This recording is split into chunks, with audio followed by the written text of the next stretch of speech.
Di sebuah hutan hijau yang memikat, berdiri tegak sebuah pohon raksasa dengan mahkota rimbun yang menyimpan keajaiban. Di puncaknya, menawan dan bercahaya, terhidang sebuah bunga berkelip pelangi, bunga yang menerangi penjuru hutan.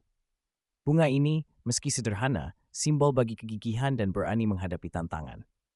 Petualangan sejati dimulai ketika burung kecil bersemangat bernama Cilik memutuskan untuk meninggalkan sarangnya dan meraih bunga indah itu.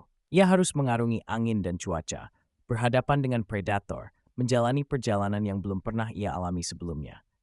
Akan tetapi, itu lajang memilih dari rasa penasaran dan keinginannya untuk membuktikan bahwa meski kecil, dia memiliki keberanian dan kemampuan untuk mencapai tujuan yang tampak tidak mungkin dijangkau.